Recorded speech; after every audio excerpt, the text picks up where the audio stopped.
bir mahcubiyetle yaşıyorum. Çünkü kendi dilimden size hitap edemeyeceğim. Her ne kadar benim ana dilim Zazaki olsa bile ben diğer dilimi de öğrenmek durumundaydım. Yani bunun herhangi bir şeyi olamaz, gerekçesi olamaz. Öğrenmek zorundaydım, öğrenmeliydim. Dolayısıyla çok üzgünüm, özür diliyorum. Türkçe konuşmak durumundayım, bağışlamanızı istiyorum. Bilemiyorum, aranızda Zazaki bilen analarınız, kadınlarınız varsa onlarla yani konuşma durumum olabilir ama o da az olur. Tekrar beni bağışlamanızı istiyorum.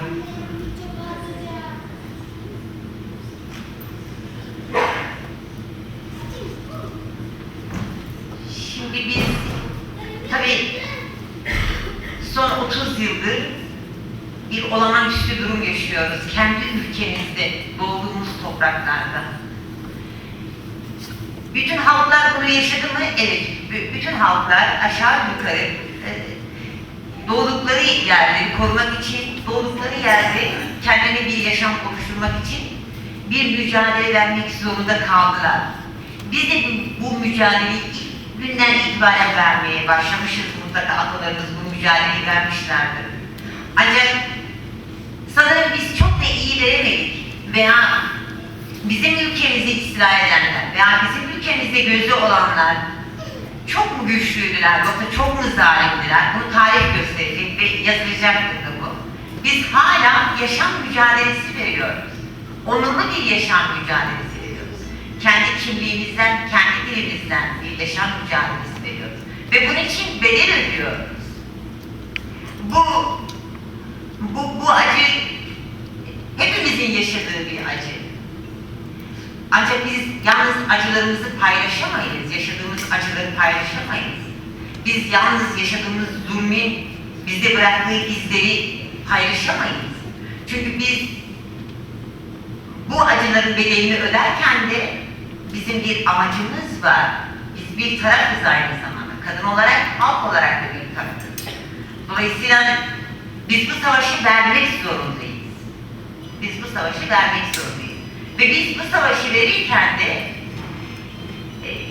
kadın olarak halkımızın insanca yaşama savaşını kendi kimliğiyle, kendi diliyle, kendi iradesiyle, kendi temsiliyle bir yaşam hakkı arayışı içerisinde biz kadınlar yeniden doğduk. Dolayısıyla halkımızın kaderini biz kadınlar taşıyoruz. Bu bizim için bir onurdur. Kadın olarak biz bundan onur duyuyoruz. Acı da yaşamış olsak, büyük acılar da yaşamış olsak, halkımızın kaderiyle aynı kaderi paylaştığımız için ve bunun bilincinde olduğumuz için, bu savaşta taraf olduğumuz için onur duyuyoruz. Böyle bir bilinci, böyle bir mücadeleyi bizlere yol gösterdiği için de önderliğimize Sayın Abdullah Öcalan'a ve yine şehitlerimize çok şeyler borçluyuz. Biz bunun da bilincindeyiz. Dolayısıyla ben bugün işte biz neler yaşadık acıları değil, neler yapmalıyız noktasında sizlerle paylaşmak istiyorum, sizlerle konuşmak istiyorum. Barış budur zaten. Biz kendimizle barışığız. Kürt kadını kendisiyle barıştı. Bu mücadele içerisinde Kürt kadını hem kendi gücünü açığa çıkardı. Bu bir güven duygusuydu. Ama aynı zamanda bir bilinçlenme, bir aydınlanma da yaşadı. Dolayısıyla biz şu anda durduğumuz yerde, bulunduğumuz yerde barışı temsil ediyoruz. Çünkü kadının doğasında bir paylaşım söz konusu. Kadın doğrudan olduğundan dolayı, kadının varoluşundan dolayı barışçıldır, paylaşımcıdır, adaletlidir, eşitlikçidir. Kadın hukuku gerçekten evrensel bütün değerleri kapsayan bir hukuktur. Bu yeryüzünün herhangi bir yerinde, hangi coğrafyasında olursa olsun, hangi dil konuşursa konuşsun, hangi renkte olursa olsun ve yaşı ne olursa olsun, bu kadının varoluşunda olan bir özelliktir. Kadın hukuku, ana hukuku eşitlikçidir, paylaşımcıdır ve özgürlükçüdür. Dolayısıyla biz eğer bu bilinci almış isek ki Kürt kadını bu bilinci aldı, 30 yıldır özgürlük mücadelesi içerisinde mücadele veriyor. Bu bilinci açığa çıkardı, bu bilinçten büyük güç ve güven kazandı. Dolayısıyla biz zaten varlığımızdan, durduğumuz yer itibariyle de barışı temsil ediyoruz. Ancak başta belirttiğim gibi barış elde etmek için savaşmasını bilmeliyiz. Savaşmayanın barışı olmaz.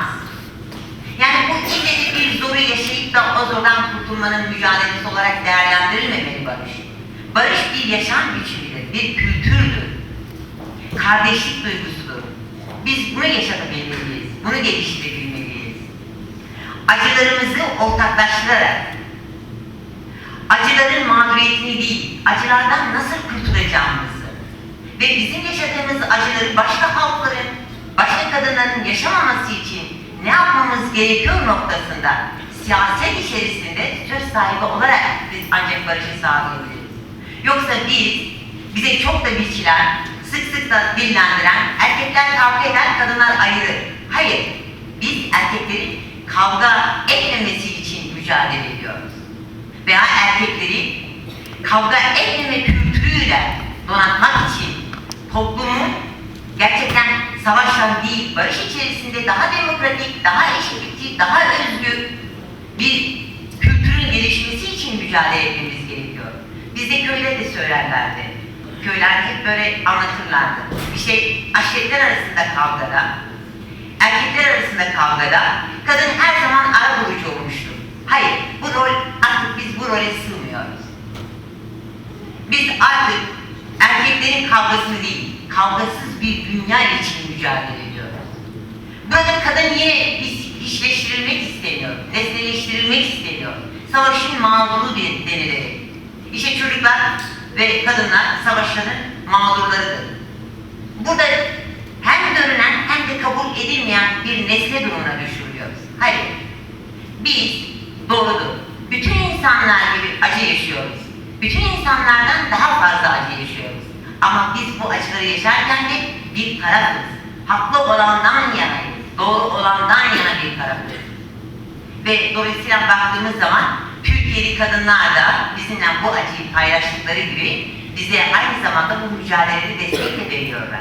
Yani bizim yalnız mağduriyetimizden dolayı değil, bizim barışçı olmamız. Bizim aynı zamanda bu mağduriyeti ortadan kaldırmak ve bir daha yaşatmamak için siyasal bir kimliğe, siyaseten de ben de varım demek için bir taraf durumundayız. Kürt kadını bugün bu durumdadır. Kürt ailesi bugün bu durumdadır. Sık sık ben aslında çok böyle şeyden ziyade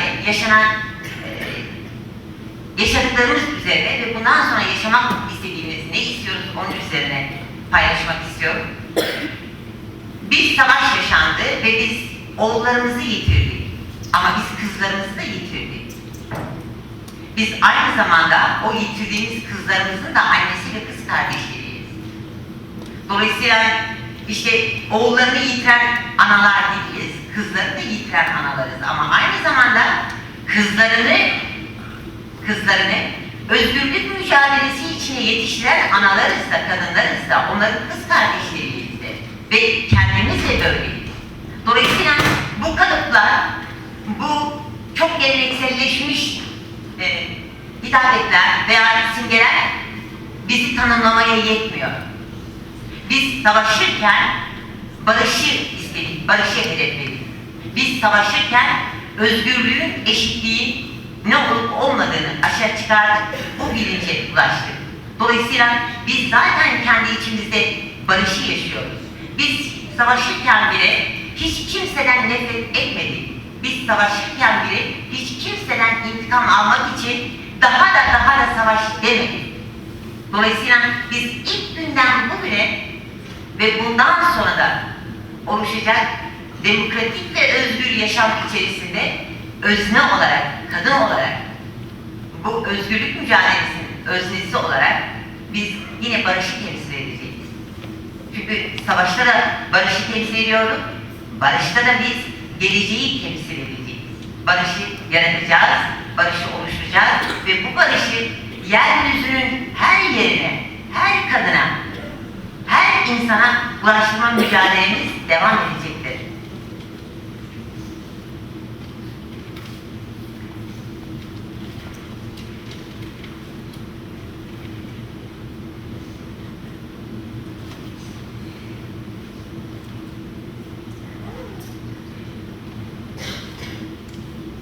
Elbette ki savaşlar eğer bir iktidar için, egemenlik için, sömürü için yapılıyor ise, ki böyle oldu,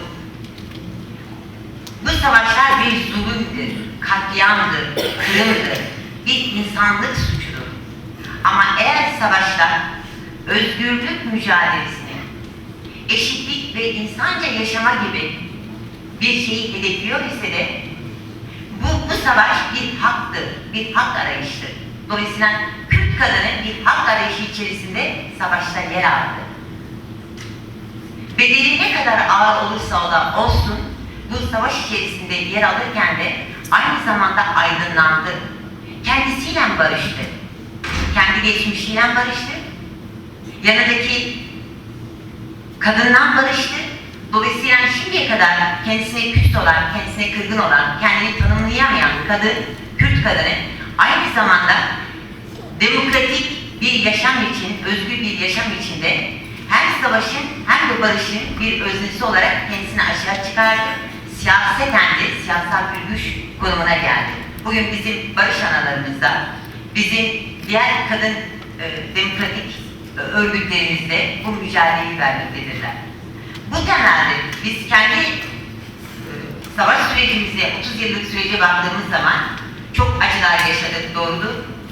Ama biz bu acıları özgürlüğün bir bedeli olarak, daha demokratik, daha yaşanır bir yaşamın bedeli olarak kabul ettik. Bunu bir mağduriyet olarak değil, tam aksine bundan sonuçlar çıkararak barışların gelişmesi için doğru bir savaşmanın nasıl verileceğini de biz bu yaşam içerisinde gerçekleştirmiş olduk. Dolayısıyla Kürt kadını bugün yalnız kendi coğrafyasında değil, yalnız Türkiye'de değil, Orta Doğu'da da doğru bir savaşın doğu tarafı, haklı tarafı ve aynı zamanda da barışın teminatı olarak karşımızda örgütlü bir şekilde durmaktadır. Bu bizim barış analarımız, şehit analarımız ve diğer kadın örgütlerimiz de bunun bir simgesi durumundadır. Ben şimdilik bunu paylaşmak istiyorum. Saygılar, sevgiler sunuyorum.